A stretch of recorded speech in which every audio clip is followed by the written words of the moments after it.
இப்பொழுதெல்லாம் நாய்களின் உயிர்களுக்காக நிறைய பேர் கவலைப்படுகிறார்கள். ஆனால் மனித உயிர்களுக்காக கவலைப்படுங்கள் என்று காலங்காலமாக நாம் சொல்லிக் கொண்டிருக்கின்றோம்.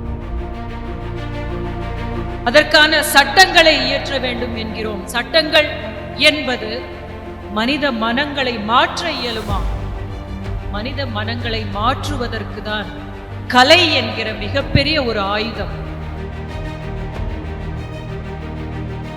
சமீபத்தில் விஜய் டிவியில் ஒளிபரப்பான நீயா நானா நிகழ்ச்சியில் தெருநாய்களை ஆதரிப்பவர்கள் மற்றும் எதிர்ப்பவர்கள் குறித்து நடந்த விவாதம் சமூக வலைதளங்களில் தற்பொழுது பெரும் புயலை கிளப்பியது. இந்த விவாதத்தால் மக்கள் மத்தியில் எழுந்த கடுமையான கருத்து மோதல்களுக்கு மத்தியில் நடிகை ரோகிணியும் தற்பொழுது அவரது கருத்துக்களை தெரிவித்துள்ளது இணையத்தில் வைரலாகி வருகிறது. இப்பொழுதெல்லாம் நாய்களின் உயிர்களுக்காக நிறைய பேர் கவலைப்படுகிறார்கள். ஆனால் மனித உயிர்களுக்காக கவலைப்படுங்கள் என்று காலங்காலமாக நாம் சொல்லிக் கொண்டிருக்கின்றோம். அதற்கான சட்டங்களை இயற்ற வேண்டும் என்கிறோம். சட்டங்கள் என்பது மனித மனங்களை மாற்ற இயலுமா?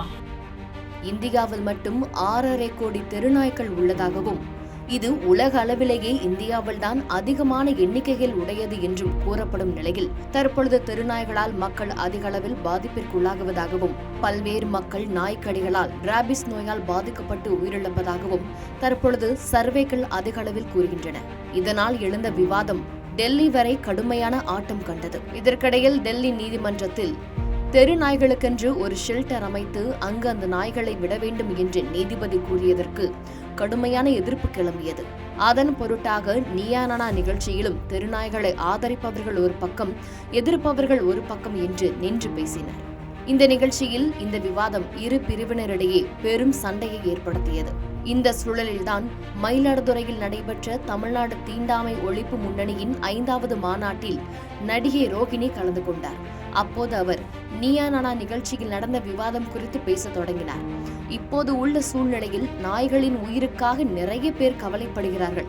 ஆனால் அதே போல் மனித உயிர்களுக்காகவும் கவலைப்படுங்கள் என்று காலம் காலமாக நாங்கள் சொல்லிக் கொண்டிருக்கிறோம். தீண்டாமை ஒழிய வேண்டும், மனிதர்களுக்குள்ளே பாகுபாடு இருக்கக்கூடாது என்று நாங்கள் சொல்கிறோம். அதற்காக சட்டங்களை இயற்ற வேண்டும் என்று நாங்கள் சொல்கிறோம். சட்டங்கள் இயற்றினாலும் மனித நிலையை மாற்ற வேண்டும் என்பதற்கு கலை மிகப்பெரிய ஆயுதம் என்றும் அவர் பேசினார். இப்பொழுதெல்லாம் நாய்களின் உயிர்களுக்காக நிறைய பேர் கவலைப்படுகிறார்கள். ஆனால் மனித உயிர்களுக்காக கவலைப்படுங்கள் என்று காலங்காலமாக நாம் சொல்லிக் கொண்டிருக்கின்றோம். அதற்கான சட்டங்களை இயற்ற வேண்டும் என்கிறோம். சட்டங்கள் என்பது மனித மனங்களை மாற்ற இயலுமா? மனித மனங்களை மாற்றுவதற்கு தான் கலை என்கிற மிகப்பெரிய ஒரு ஆயுதம். விலங்குகளுக்கு கருணை காட்டுவது எவ்வளவு முக்கியமோ அதே போல் சக மனிதர்களுக்குள்ளேயே முதலில் கருணை காட்ட வேண்டும் என்றும் ஏற்றத்தாழ்வுகளையும் பாகுபாடுகளையும் களைய வேண்டியது இதைவிட முக்கியம் என்பதும் அவர் பேசினார். முதலில் மனிதர்களை மனிதர்களாக மதியுங்கள் என்றும் அதன் பின்பு நாய்களை பற்றி கவலைப்படுங்கள் என்றும் அவர் பேசியிருப்பது தற்பொழுது இணையத்தில் வைரலாகி வருகிறது. ஏற்கனவே நீயா நானா நிகழ்ச்சியிலும் கோபிநாத் இதற்கு முன்பாக இதேபோன்ற தெருக்களில் இருந்த கழுதை, பன்றி போன்ற விலங்குகள் அகற்றப்பட்டதற்கு எந்தவித சமூக ஆர்வலர்களும் குரல் கொடுக்கவில்லை. ஆனால் தற்பொழுது தெருநாய்களுக்கு மட்டும் இவ்வாறு குரல் கொடுப்பது எந்த விதத்தில் நியாயம் என்றும் எல்லா உயிர்களும் ஒன்றுதானே என்றும் அவரும் கேள்வி எழுப்பியிருப்பது விவாத பொருளாக மாறியுள்ளது.